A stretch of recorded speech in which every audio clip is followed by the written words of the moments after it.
ఈరోజు మన వాక్యాంశమై అపోస్తుల కార్యములు 1వ అధ్యాయం 12వ వచనము నుండి. అప్పుడు వారు ఒలీవల వనమనబడిన కొండ నుండి యెరూషలేమునకు తిరిగి వెళ్ళిరి.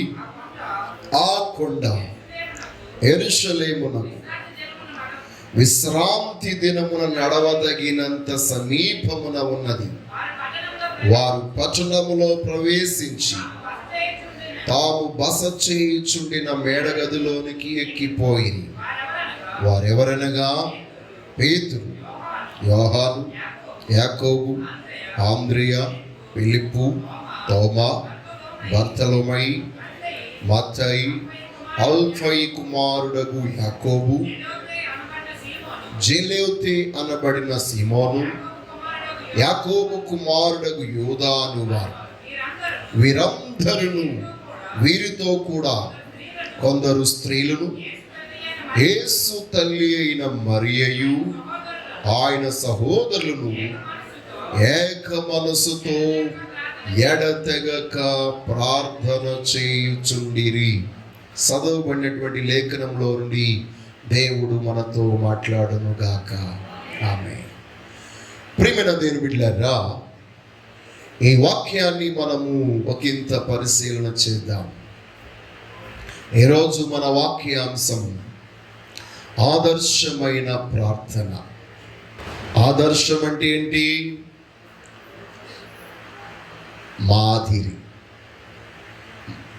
మాదిరికరమైన ప్రార్థనకు మరొక పేరే ఆదర్శం. దేవునికి స్తోత్రం. దేవుని బిడ్డలారా, మనమందరము జీవము గల దేవుని సన్నిధిలో ప్రార్థించడానికై చేరువస్తూ ఉన్నాం. ఆయన సన్నిధిలో కూడి వచ్చి మనందరము కూడా ఆ మహిమ గల దేవుని యొక్క అద్భుతమైనటువంటి కృప పొందాలని, ఆయనతో మనము సహవాసము కలిగి ఉండాలని కోరుకుంటూ ఉన్నాం. మనం ఆయనతో సహవాసము కలిగి ఉండాలన్నా, ఆయన కృప పొందాలన్నా, ఆయన యొక్క శక్తిని అనుభవించాలన్నా, ఆయన గొప్పతనాన్ని ఎరిగి ఉండగల వారమై ఉండాలన్నా అన్నిటికీ ప్రాముఖ్యమైనది ప్రార్థన. ప్రార్థించే ప్రతి ఒక్కరికి వారి జీవితంలో అపోస్తుల కార్యములు చదివితే చాలు, ఎలాగ ప్రార్థన చేయాలో అనేటువంటి విషయాలు మనకు అనేకమైనటువంటివి తెలియజేయబడతాయి. అపోస్తుల కార్యంలోనే ప్రార్థన గురించి 30 అంశాలు ఉన్నాయి.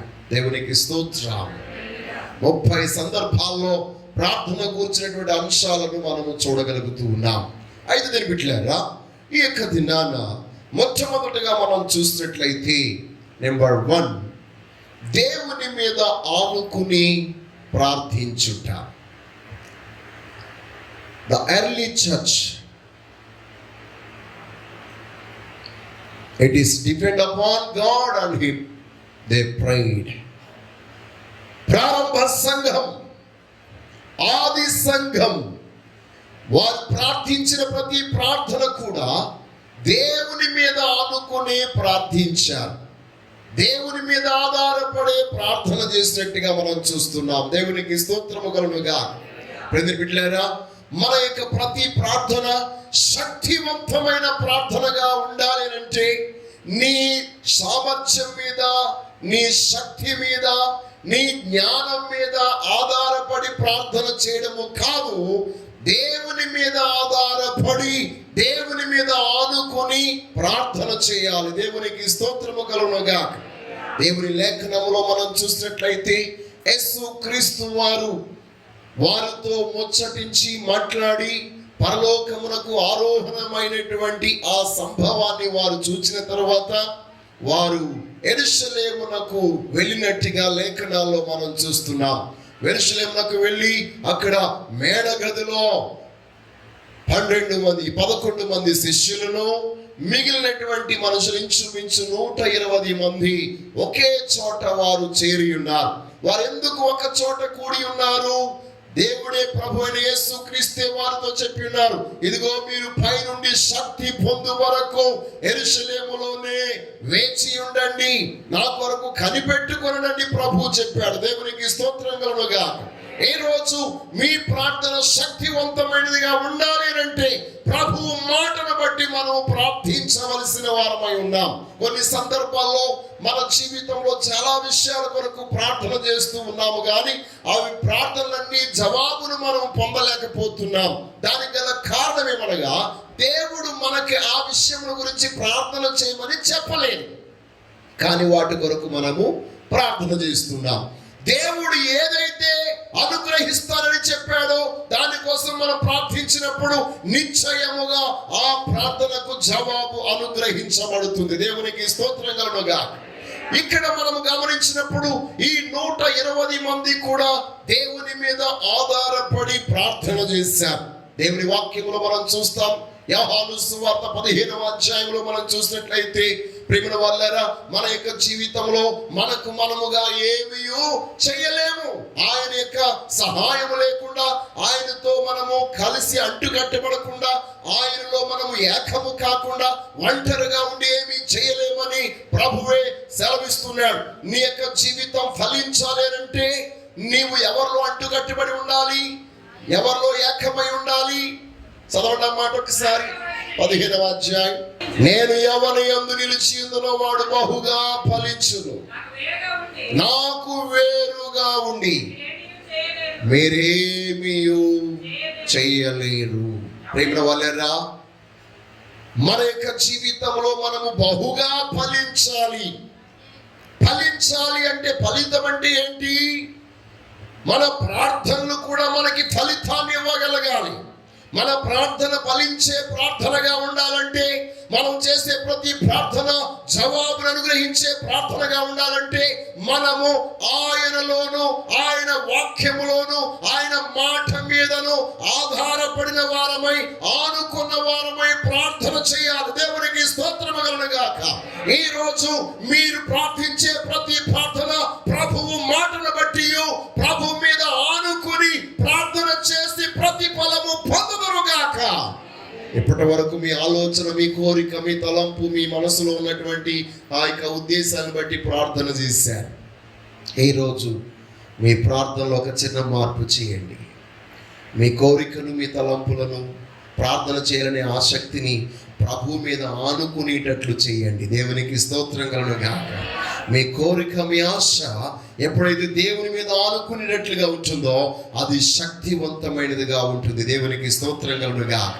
ఎలయనగా దేవుని వాక్యం తెలియజేస్తుంది. 123వ సంకీర్తన. ఆకాశమందు ఆసీనుడైన వాడా, నీ తట్టు నా కనులెత్తుచున్నాను. దాసుల కనులు తమ యజమాని చేతి తట్టును, దాసి కనులు తన యజమానురాలి చేతి తట్టును చూచునట్లు మన దేవుడైన యెహోవా మనలను కరుణించు వరకు మన కనులు ఆయన తట్టు చూచుచున్నవి. దేవునికి స్తోత్రం కలుగునుగా. హల్లెలూయా. ప్రియమైన బిడ్డలారా, ఈ వాక్య భాగంలో మనం చూసినట్లయితే ఆ యొక్క సర్వశక్తి గల దేవాది దేవుని సముఖంలో ప్రార్థించే ప్రతి వ్యక్తి ఏ విధంగా ఉండాలో, ఏ విధముగా కనిపెట్టాలో, ఏ విధంగా ఆనుకోవాలో, ఆధారపడాలో తెలియజేస్తున్నాడు. యజమానుడి మీద ఒక దాసుడు, ఒక దాసురాలు ఏ విధముగా ఆధారపడి వారు కనిపెడుతూ ఉంటారో ఆ ప్రకారముగా నేను కనిపెట్టుకుని మనమందరము ఆయన కరుణించు వరకు, దేవునికి స్తోత్రము కలుగునుగా, ఆయన మన ఎడల కార్యము జరిగించేంత వరకు మనము ప్రార్థించవలసిన వారమై ఉన్నామని ఈ యొక్క లేఖన భాగంలో కీర్తనకారుడు తెలియజేస్తున్నాడు. దేవునికి స్తోత్రం కలుగునుగా. హల్లెలూయా.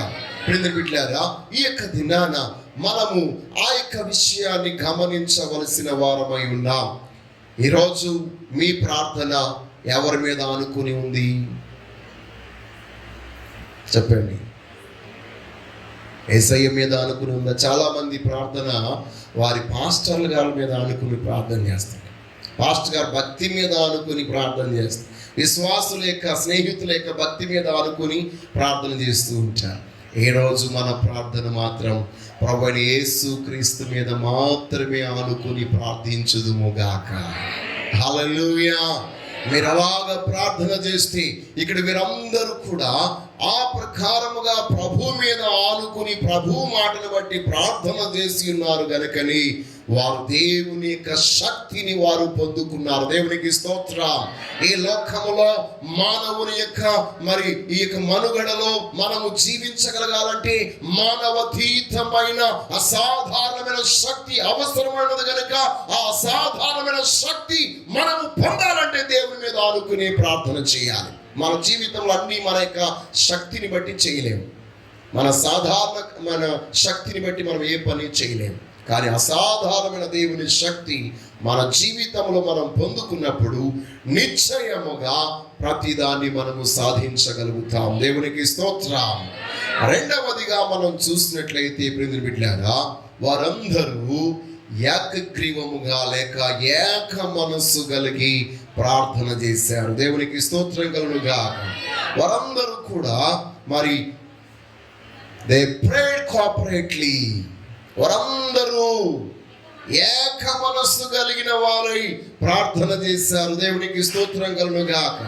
ఈ యొక్క దినాన మన యొక్క జీవితంలో మనము యొక్క సత్యాన్ని గమనించాలి. చాలా మంది అనుకుంటూ ఉంటారు, యేసుక్రీస్తు వారు ప్రార్థన నేర్పించినప్పుడు ఆయన అన్నాడు కదా, నువ్వు ఒంటరిగా తలుపు వేసుకుని రహస్యమందున్నటువంటి దేవునికి నువ్వు రహస్యముగానే ప్రార్థన చేయాలి అని చెప్పబడిన వాక్యాన్ని బట్టి చాలా మందికి వ్యతిరేకమైన ప్రశ్నలు ఉన్నాయి. ఒంటరిగానే ప్రార్థన చేయాలి కానీ అందరిలో ఏం చేయకూడదు, ప్రార్థన చేయకూడదు అని. కానీ ఈ యొక్క లేఖన భాగంలో మనం చూసినప్పుడు అక్కడ ఒక్కరు ప్రార్థన చేశారా లేకపోతే 120 మంది ప్రార్థన చేశారా? 120 మంది ప్రార్థన చేశారు. ప్రార్థనకు ఒక్కరు ఇద్దరు ముగ్గురు అని కాదు, ఎన్ని వందల మంది, ఎన్ని వేల మంది, ఎన్ని కోట్ల మంది ఏకముగా కూడి ప్రార్థించిన వారందరి ప్రార్థనను వారు ఏక మనస్సుతో ప్రార్థించినప్పుడు దేవుడు నిశ్చయముగా వారి ప్రార్థనలు వింటాడు. దేవునికి స్తోత్రం. దక్షిణ కొరియాలో అయితే ప్రార్థన కొండే ఉంది.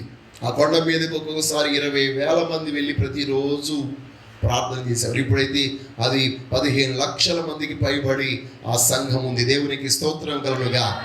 అంటే ఒక గ్యాదరింగ్ లో వారు లక్షలాది మంది, ఒక 3 లక్షల మంది వారు కూడుకుంటున్నారు. 3 లక్షల మంది ఏక మనసుతో ప్రార్థన చేస్తే ఎలాంటి కార్యమైనా జరుగుతుంది. దేవునికి స్తోత్రం కలుగునుగా. హల్లెలూయా.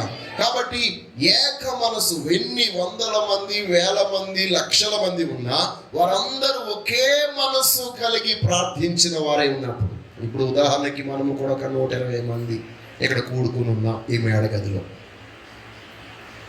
ఈ మేడగదిలో కూడినటువంటి మనమందరము కూడా ఏక మనస్సు కలిగిన వారమై, ఏకాత్మ కలిగిన వారమై సర్వశక్తి గల దేవాది దేవుడికి ఏ విషయం అందైనా సరే, ఏది అడుగుతున్నామో, ఏది ప్రార్థిస్తున్నామో ఆ ప్రార్థనకు ఒకే మనస్సు కలిగి, దేవునికి స్తోత్రం. కొన్ని సందర్భంలో ఒక విషయాన్ని చెప్పి ప్రార్థన చేయమంటే కొందరేమో తల బరుక్కునే వాళ్ళు కొంతమంది అటు ఇటు దిక్కులు వెతికే వాళ్ళు కొంతమంది ప్రార్థనలో ఏకీభవిస్తారు, కానీ కొంతమంది ప్రార్థనలో ఏకీభవించారు. అలాగ చేయడం వలన ఆ ప్రార్థన శక్తివంతమైనదిగా లేక దేవుని కార్యాలను జరిగించేదిగా ఉండడం లేదు. ఎందుకంటే ఆ యొక్క ఏక మనసు తెగిపోయింది, లేదా గొలుసు కట్ అయిపోతుంది. ఎప్పుడైతే గొలుసు కట్ అయిపోతుందో దేవుని యొక్క శక్తి అక్కడ పని చేయడం మానేస్తుంది. ఈ రోజు మన యొక్క జీవితంలో ఏక మనస్సు కలిగిన వారమై ప్రభు సముఖంలో మనము ప్రార్థించినప్పుడు నిశ్చయముగా దేవుడు తన కార్యమును మన ఎడల జరిగించువాడై ఉన్నాడు. దేవునికి స్తోత్రం కలుగునుగా. హల్లెలూయా, హల్లెలూయా. కాబట్టి ఈ యొక్క దినాన మనము ఏ మనస్సు కలిగి ప్రభు సన్నిధికి వచ్చినాం? విభిన్న రకాలైనటువంటి మనస్తత్వాలు, మానవునికి 52 రకాలైన మనస్తత్వాలు ఉంటాయట. దేవునికి స్తోత్రం కలుగునుగా. దాన్ని 52 పిచ్చులని కూడా అంటారు. పోనీ మనందరికీ ఈరోజు ఏ పిచ్చి ఉండాలి? ప్రార్థించాలనే పిచ్చి ఉండాలి. దేవునికి స్తోత్రం. హల్లెలూయా. ఆ ప్రార్థన పిచ్చి మనకున్నట్లయితే ఎలాంటి పిచ్చి సమస్యలైనా పారిపోతాయి. దేవునికి స్తోత్రం కలుగునుగా. వీళ్ళందరూ భయానకమైన వాతావరణం ఉన్నప్పుడు, ఎవరు కూడా సహకారము చేయలేని స్థితిలో ఉన్నప్పుడు, ఈ 120 మంది ఏక మనస్సు కలిగి, ఎందుకంటే ఒక మాట గమనించండి, ఇటువైపు నుంచి ఏ సమస్య వస్తుందో, ఎవరు వచ్చి పట్టుకెళ్ళిపోతారో, ఎవరు మనల్ని చంపేస్తారో, ఎవరు మనల్ని పొడి చేస్తారో తెలియని వాతావరణంలో ఏక మనసు కలిగి ఉండి ప్రార్థన చేయడం అంటే చాలా కష్టమే. ఇప్పుడు మనందరము ఉపవాసం ఉండి ప్రార్థన చేస్తున్నాం కాబట్టి మనం ఏక మనసుతో ప్రార్థన చేసేయగలం. కానీ మన జీవితంలో వాతావరణం అంతా క్లిష్టముగా ఉన్నప్పుడు, ఎక్కడ ఏ వైపు నుంచి ఏ వార్త వినవలసి వస్తుందో తెలియనటువంటి పరిస్థితులు ఎదురవుతున్నప్పుడు ఏక మనసుతో ప్రార్థన చేయడం చాలా కష్టం. కానీ ఆనాడు ఆది సంఘం వారు ఏక మనసుతో కూడి ప్రార్థన చేశారు. అందుకొరకే ఆ పరిస్థితులన్నిటినీ వారు జయించగలిగారు. దేవునికి స్తోత్రం కలుగునుగా. నేను బిడ్డలు ఒక మాట మీద చెప్తున్నాను, మన జీవితంలో ఎప్పుడైతే ఏక మనసుతో మనం కూడి ప్రార్థన చేస్తామో, నీ కుటుంబం మీదకి ఇచ్చిన ఏ సమస్య అయినా, ఏ ఒడిదుడుకైనా, ఏ విపత్తు అయినా, ఏ ఆపదైనా, ఏ ఆర్థిక ఇబ్బంది అయినా దాన్ని నువ్వు జయించగలగాలంటే మీ కుటుంబంతో ఏక మనసు కలిగి ప్రార్థన చేస్తే, ఎవరైతే మిమ్మల్ని బాధించడానికి మీ దగ్గర రావాలనుకున్నారో వాళ్ళే మీ దగ్గరికి సలహాల కొరకు వస్తారు. దేవునికి స్తోత్రం కలుగుగా. హల్లెలూయా. ఇక్కడ మనం లేఖనాల్లో మనం చూసినట్లయితే ఏక మనసుతో వారు ప్రార్థన చేయగా ఆ ప్రార్థనకు వచ్చిన జవాబుకు యెరూషలేమంతా వారి ఎదుటికి వచ్చింది. దేవునికి స్తోత్రం కలుగుగాక.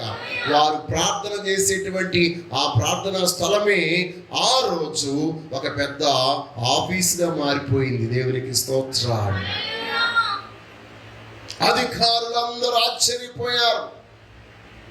ఏ ఒక్కరు ఇక ఆఫీస్కి వెళ్ళవలసిన ఆఫీస్కి వెళ్ళలేదు, పనులకి వెళ్ళవలసిన పనికి వెళ్ళలేదు, కానీ ఈ ప్రార్థన చేసే చోటుకు వచ్చేసారు. ఎందుకంటే ఎప్పుడు ఎన్నడూ వినలేని ఒక గొప్ప శబ్దాన్ని వారు ఇక్కడ విన్నారు. దేవునికి స్తోత్రం. హల్లెలూయా. కాబట్టి ఏక మనసుతో మీరు ప్రార్థన చేస్తే మీరు మీ సమస్య మాత్రమే తీర్చుకునేవారు కాదు, అనేకుల సమస్యలను తీర్చగలిగే వారుగా మీరు ఉంటారు. దేవునికి స్తోత్రం. ఆ కార్యాలను చూసి ఆ రోజు 3,000 మంది రక్షణ పొందారు. ఎన్నో వేల మంది విని దేవుని అద్భుతాలను కనులారా చూచారు. ఆ తర్వాత చెదిరిపోయిన తర్వాత వాళ్ళందరూ మళ్ళా రక్షించబడినట్టుగా లేఖనాల్లో మనం చూస్తున్నాం. దేవునికి స్తోత్రం. హల్లెలూయా. బిడ్డలారా, మూడవదిగా మనం చూసినట్లయితే ఆది సంఘము శక్తివంతమైన ప్రార్థన చేశారు. దేవునికి స్తోత్రం. వాళ్ళు ఏం చేశారటండి? ఏం చేశారు? శక్తివంతమైన ప్రార్థన. అపోస్తలుల కార్యంలోనే 4వ అధ్యాయంలో మచ్చుకు 31వ వచనాన్ని, వారు ప్రార్థన చేయగానే వారు కూడి ఉన్న చోటు కంపించెను. అప్పుడు వారందరూ పరిశుద్ధాత్మతో నిండిన వారై వారు ఏం చేశారట? దేవుని వాక్యమును ధైర్యముగా బోధించిరి. దేవునికి స్తోత్రము కలుగుగాక. హల్లెలూయా. ప్రియమైన బిడ్డలారా, ఈ యొక్క దినాన మన యొక్క జీవితంలో మనము శక్తివంతమైన ప్రార్థన చేసే వారమై ఉండాలి. ఇక్కడ వారు మొదటగా మనం చూసినట్లయితే దేవుని మీద ఆనుకుని ప్రార్థన చేశారు. రెండవదిగా వారు ఏక మనసుతో వారందరూ ఏకగ్రీవముగా ప్రార్థన చేశారు. మూడవదిగా వారు చేసిన ప్రార్థన శక్తివంతమైన ప్రార్థన. వారందరూ కూడి ప్రార్థించుచుండగా వారు కూడి ఉన్న చోటు కంపించింది. వారందరూ దేవుని శక్తి చేత నింపబడ్డారు. దేవునికి స్తోత్రం కలుగుగాక. హల్లెలూయా. మనం ప్రార్థన చేస్తే ఎవరు కంపిస్తున్నారు? మనం ప్రార్థించినప్పుడు సాతాను శక్తులు, దుష్ట శక్తులు, అదృశ్యమైన శక్తులు కదిలించబడగలిగినట్లుగా మనం ప్రార్థన చేయగలగాలంటే దేవుని యొక్క శక్తిని పొందుకున్న వారమై శక్తివంతమైన ప్రార్థన మనం చేయాలి. దేవునికి స్తోత్రం. హల్లెలూయా. ఒకానొక సమయంలో మదర్ తెరెసా ఇశ్రాయేలు దేశం యొక్క సరిహద్దుల్లోనికి వెళుతున్నప్పుడు, సరిహద్దుల్లోకి వెళ్ళినప్పుడు ఏం చేస్తారండి? అందరి దగ్గర ఏ యొక్క వెపన్స్ ఉన్నాయో అన్నీ చెక్ చేస్తారు. చెక్ చేస్తారా లేదా? అందరినీ చెక్ చేస్తారు. ఎందుకు మనము షాపింగ్ మాల్కి వెళ్తేనే, సిఎంఆర్ సెంటర్కి వెళ్తేనే ఏం చేస్తున్నారు? Full checkup. బాగా లేడీస్కి మొదలు చెకప్ చేస్తారు. అలాంటిది మదర్ తెరిసా ఒక ఆమె ఒక నర్స్. ఆమె వేసుకున్న డ్రెస్ కూడా నన్ డ్రెస్ వేసుకున్నారు. అలాంటి ఆవిడ దగ్గర ఏముంటాయి వెపన్స్? ఆమెని వాళ్ళు చెక్ చేసి ఏమున్నాయి మీ దగ్గర వెపన్స్ అని అడిగారట. ఆమె నా దగ్గర వెపన్లు ఉన్నాయి అందట. వీళ్ళందరూ వెతికే వాళ్ళు ఒక్కసారి వెనక్కి వెళ్ళారట. దేవునికి స్తోత్రం. అంటే ఒకవేళ ఈ యొక్క గౌన్లో ఏమైనా బాంబులు పెట్టి వచ్చేసిందేమో అనుకున్నారు వాళ్ళు. ఆమెన్నదట, మీకెవ్వరికి తెలియని ఆయుధం, శక్తివంతమైనది, ఈ ప్రపంచాన్ని కదిలించగలిగే ఆయుధం ఒకటి ఉంది, అదే ప్రార్థన. ఆ ప్రార్థనా ఆయుధాలు కలిగిన 4 ప్రార్థనా పుస్తకాలు నా దగ్గర ఉన్నాయి అన్నదట ఆమె. దేవునికి స్తోత్రంగా. హల్లెలూయా. ప్రార్థన, తను ఎక్కడికి వెళ్ళినా ప్రార్థన చేస్తుండే. అందుకొరికి పెళ్లి చేసుకోలేదు, ఒక్క బిడ్డను కనలేదు, కానీ ప్రపంచానికి ఆమె మదర్ అయిపోయింది, తల్లి అయిపోయింది. దేవునికి స్తోత్రం. నీవు ప్రార్థించే వ్యక్తిగా ఉంటే నీ జీవితంలో నీ ఉన్నతమైన కార్యములు చేయగలుగుతావు. ప్రియమైన బిడ్డలారా, ఆమె దగ్గర ఉన్నటువంటి శక్తివంతమైనటువంటి ఆయుధం ఏదైనా ఉంది అని అంటే అది ప్రార్థన అయి ఉన్నది. దేవునికి స్తోత్రం కలుగుగాక. ఈ రోజు మీరందరూ ఏ ఆయుధం కలిగి ఉన్నారో, మనము కూడా ఈరోజు ఏం కలిగి ఉండాలి? ఈరోజు సంగమా, ఆది సంగమా నాడు ప్రార్థన, శక్తివంతమైన ప్రార్థన ఆయుధాన్ని కలిగి ఉంది. అందుకొరకే ప్రభుత్వాలు, అధికారులు, గొప్ప గొప్ప శక్తులు వారికి ఎదురొచ్చినప్పుడు, విరోధముగా నిలబడినప్పుడు, వారు ఏకముగా కూడి శక్తివంతమైన ప్రార్థన చేసినప్పుడు వారు కూడి ఉన్న చోటే కంపించింది. ఆ కాలంలో ఏ రోజు పొంతి పిలాతు, రాజులు, గవర్నర్లు, అధికారులు, అధిపతులు అందరూ ఎదురాడి పోరాడుతున్నప్పుడు వారు ఏక మనస్సు కలిగి ఏక ఆత్మతో వారందరూ శక్తివంతమైన ప్రార్థన చేసినప్పుడు దేవుని ఆత్మ చేత వారు నింపబడ్డారట. దేవునికి స్తోత్రం. దేవుని ఆత్మ ఎప్పుడైతే నీ జీవితంలో నువ్వు పొందుకుంటావో, దేవుని అధికారం, దేవుని యొక్క శక్తి, దేవుడు అనుగ్రహించే ధైర్యం నీవు కలిగి ఉంటావు. దేవునికి స్తోత్రం కలుగుగా. హల్లెలూయా. కాబట్టి ప్రియమైన బిడ్డలారా, ఈ యొక్క దినాన మన యొక్క జీవితంలో సాధారణమైన ప్రార్థన, పెదవులతో ప్రార్థన, జ్ఞానముతో కూడిన ప్రార్థన, లేక ఎవరో నేర్పించిన ప్రార్థన చేసే వారముగా కాకుండా ఆత్మను కలిగి దేవుని శక్తిని కుమ్మరించగలిగే ప్రార్థన చేయుదుముగాక. హల్లెలూయా. కాబట్టి ఆది సంఘం శక్తివంతమైన ప్రార్థన చేసింది. అలా మనం చూసినట్లయితే అపోస్తుల కార్యములు 16వ అధ్యాయం 25. అయితే మధ్యరాత్రి వేళ పౌలును సీలయును దేవునికి ప్రార్థించుచు కీర్తనలు పాడుచుండిరి, ఖైదీలు వినుచుండిరి. అప్పుడు అకస్మాత్తుగా మహాభూకంపము కలిగింది, సరసాల పునాదులు అదిరెను. వెంటనే తలుపులన్నీ తెరుచుకొనెను, అందరి బంధకములు ఊడెను. దేవునికి స్తోత్రం. హల్లెలూయా. పౌలు శీలలు కూడా శక్తివంతమైన ప్రార్థన చేశారు. వారు చేసిన ప్రార్థనకు సరసాలే కదిలిపోయింది. ఒక గొప్ప భూకంపము కలిగింది, అందరి సంఖ్యలు ఊడిపోయాయి. ఏ తాళం వేయకుండానే తీయకుండానే అందరి సంఖ్యలు ఊడిపోయాయి. వారందరూ ఈ యొక్క పౌలు శీలలు పాడిన పాటలు వింటున్నారట. దేవునికి స్తోత్రంగా ఉన్నదా. హల్లెలూయా.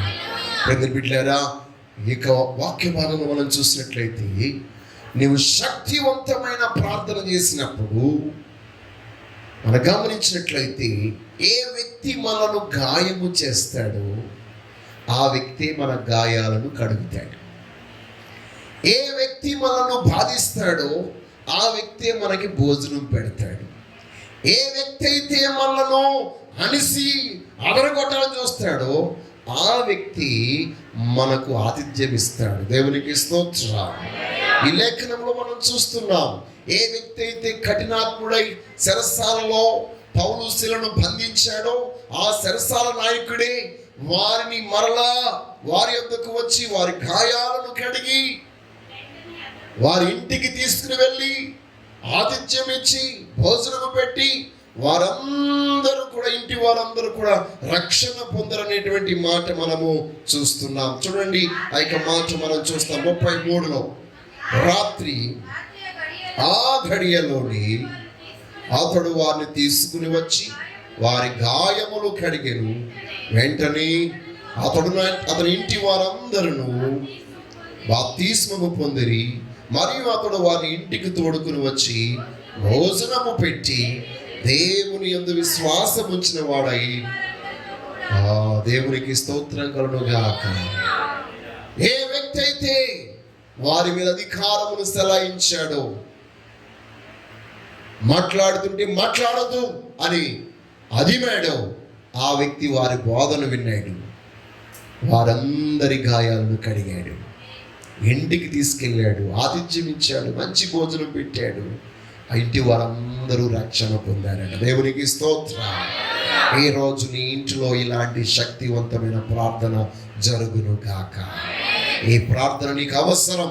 నీ అత్తమామలు రక్షించబడాలన్నా, నీ బంధువులు నీ స్నేహితులు రక్షించబడాలన్నా, నీ విరోధులు రక్షించబడాలన్నా, నీకు శత్రువులుగా ఉన్న వారు రక్షణ పొందాలన్నా, వారందరి రక్షణ కొరకు నీవు ఈరోజు శక్తివంతమైన ప్రార్థన, ఎందుకు మీరు శక్తివంతమైన ప్రార్థన చేయాలి. దేవునికి స్తోత్రం. హల్లెలూయా. నిజమే, బాల్యం నుండి వారిలో తెలియనటువంటి ఒక మొండితనం, తెలియనటువంటి ఒక, ఎందుకంటే లోకంలో ఉన్నటువంటి తనతో పెరిగినటువంటి విద్యార్థులందరినీ లేకపోతే బాలులందరినీ చూసినప్పుడు వాళ్ళందరూ ఎప్పుడు ఆడుతూ ఉంటారు. వాళ్ళకి ఎవరో ఈ తల్లిదండ్రులు ఎప్పుడు కూడా ప్రార్థన చేయమని అనరు, లేకపోతే చర్చికి రండిరా అని అనరు, లేకపోతే వాళ్ళకి వాక్యం చదవాల్సిన పని లేదు. కానీ మా అమ్మ నాన్న నన్ను ప్రాణం తీసేస్తారని చెప్పేసి వాళ్ళు రాత్రి పగలు మీ గురించి అనుకుంటూనే ఉంటారు. ఎందుకంటే లేచినప్పుడు ప్రార్థన, తిన్నప్పుడు ప్రార్థన, స్కూల్కి వెళ్ళినప్పుడు ప్రార్థన, పడుకున్నప్పుడు ప్రార్థన, ప్రార్థన ప్రార్థన ప్రార్థన, ఇంకా ఏం పని లేదా నీకు అంటే వాళ్ళు విసుక్కుంటూ ఏం చేస్తున్నారన్నమాట, ప్రార్థన చేస్తున్నారు. దేవునికి స్తోత్రం. ఈరోజు మనము విసగక అలయక ప్రార్థన చేస్తామేమో, దేవుని శక్తిని పొందుతాం. దేవునికి స్తోత్రం. ఈ రోజు అలాంటి ఒక శక్తివంతమైన ప్రార్థన ఈ సంఘంలో ఉన్నటువంటి ప్రతి కుటుంబానికి దేవుడు అనుగ్రహించును గాక. ఈ సంఘంలో 800 మందికి ప్రతి ఒక్కొక్కరికి వ్యక్తిగతంగా దేవుడు ఆ ప్రార్థన అనుభవాన్ని అనుగ్రహించును గాక. హల్లెలూయా, హల్లెలూయా. ఈ రోజు మీరు ఇంటికి వెళ్ళి ప్రార్థన చేయండి. మీరు ఏ దెయ్యాలకి దురాత్మలకి ఇంకా భయపడవసరం లేదు. అవి మీకు భయపడతాయి. బాబు ప్రార్థన చేయడం మానేరా బాబు అని చెప్పి అవి అడుగుతాయి. దేవునికి స్తోత్రం. హల్లెలూయా. నిజం, ప్రభువుకి అసాధ్యమైంది ఏదియో లేదు. ప్రభు తన కార్యాలు ఇప్పుడు జరిగింపజేస్తున్నాడు. ఆది సంఘం చేసిన 4వ ప్రార్థన 12వ అధ్యాయంలో మనం చూస్తాం. 1 నుండి 17వ వచనం వరకు. దేవునికి స్తోత్రం. ఈ యొక్క అధ్యాయంలో సంఘము చేయుచున్న ప్రార్థన, అత్యాసక్తితో ప్రార్థన చేస్తున్నారు అని చెప్పబడింది. కానీ నేను ఈ ప్రార్థనను ఏమంటానంటే అసంపూర్ణమైన ప్రార్థన అని అంటాను. ఏ ప్రార్థన అండి ఇది? అసంపూర్ణమైన ప్రార్థన. దేవుడు మన యొక్క జీవితంలో, మన బ్రతుకులో చేసే ప్రతి ప్రార్థనను ఆలకించేవాడు. ఆ దేవుడే మనము చేసే అసంపూర్ణమైన ప్రార్థన కూడా ఆలకిస్తాడు. దేవునికి స్తోత్రం. నేను అసంపూర్ణమైన ప్రార్థన అన్నప్పుడు మీ అందరిలో చాలా డౌట్లు వచ్చాయి. ఇదేంటి పాస్టర్ గారు, సంపూర్ణమైన ప్రార్థనను లేదా ఆసక్తితో కూడిన ప్రార్థనను, అత్యాసక్తితో కూడిన ప్రార్థనను, బలమైన ప్రార్థనను ఏదో చెప్పడం మానేసి అసంపూర్ణమైన ప్రార్థన అంటారేంటి? మనందరం ఈ ప్రార్థన చేస్తున్నాం. దేవుడు మన ప్రార్థన ఆలకించి జవాబును ద్వారం దగ్గరికి తీసుకొచ్చి ఆ ద్వారం మన తలుపు తట్టుచూ ఉన్నా, ఆ జవాబు మన తలుపును తట్టుచూ ఉన్నా, మనం ఇంకా నమ్మక విశ్వసించక దేని కొరకైతే విశ్వసించి ప్రార్థన చేస్తున్నామో ఆ యొక్క జవాబే నడుచుకుంటూ మన తలుపు దగ్గరికి వచ్చి తలుపు తడుతున్నా సరే, అనుమానమని ఆ ఆలోచన మనలో ఉండి నిజంగా దేవుడు మన ప్రార్థన విన్నాడా, వచ్చింది మన జవాబేనా లేకపోతే ఇంకేదైనా అనే అనుమానం మనలో ఉంటుంది. దేవునికి స్తోత్రం. నేను ఎందుకు ఇది అసంపూర్ణమైన ప్రార్థన చెప్తున్నానంటే, వారందరూ అత్యాసక్తితో ప్రార్థన చేస్తున్నారు. All night prayer, they prayer all night. ఇక్కడే మనం గమనించినట్లయితే ఆల్ నైట్ ప్రేయర్ ప్రారంభమైంది. దేవునికి స్తోత్రం. హల్లెలూయా. ఆ రాత్రంతా వారు ప్రార్థన చేస్తూ ఉన్నారు. ఆ ప్రార్థనలో ఒక సహోదరి ఉంది, ఒక కుమార్తె, ఒక చిన్నది. ఆ చిన్నది అని పేరు రోదే. ఆ పేరు ఏంటండి?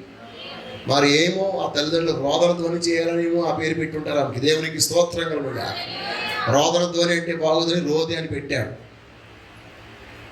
ఆ రోదే తలుపు అవతల ఉన్నటువంటి దైవజనుడైనటువంటి పేతురు గారి యొక్క స్వరాన్ని గుర్తుపెట్టి, ఇదిగో మనము ప్రార్థన చేయించున్నటువంటి ఆ దైవజనుడు, మనం ఎవరి కొరకైతే అత్యాసక్తితో రాత్రి పగళ్ళు మనము గోచాడి వేడుకుంటున్నామో ఆ యొక్క పాస్టర్ గారు వచ్చేసారు అని చెప్తుంటే వాళ్ళందరూ కూడా ఆమెను పిచ్చిదాన్ని అన్నారు. దేవునికి స్తోత్రం. మీలో చాలా మంది ప్రార్థన చేస్తున్నారు, ప్రార్థనకు జవాబు వచ్చినటువంటి ఆ యొక్క సత్యాన్ని గమనించక జవాబునే పిచ్చోళ్ళు అంటున్నారు. మీరు పిచ్చోళ్ళు కాకుండా ఇంకెవరు? మీరు పిచ్చోళ్ళు కదా. జవాబుని పిచ్చోళ్ళు అనే వాళ్ళు ఎవరు? పిచ్చోళ్ళు కదా. జవాబు వచ్చింది ఇక్కడ. రోజు అంటుంది ఇదిగో పేతురు గారు వచ్చేసారని. కానీ వాళ్ళందరూ ఏమంటున్నారంట? నీవు పిచ్చిదానివని అని. అంటే మన జీవితంలో అనుమానం ఉన్నప్పుడు విశ్వాసముతో పాటు అనుమానం, నమ్మకముతో పాటు సందేహం, ఈ రెండు జోడి కలిసి వెళ్ళినప్పుడు అది పరిపూర్ణమైన ప్రార్థన అవ్వలేదు. దేవునికి స్తోత్రం.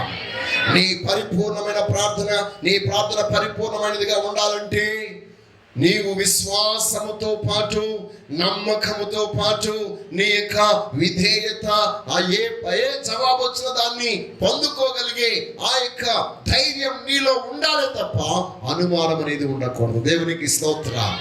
కానీ మన దేవుడు నమ్మదగిన వాడు.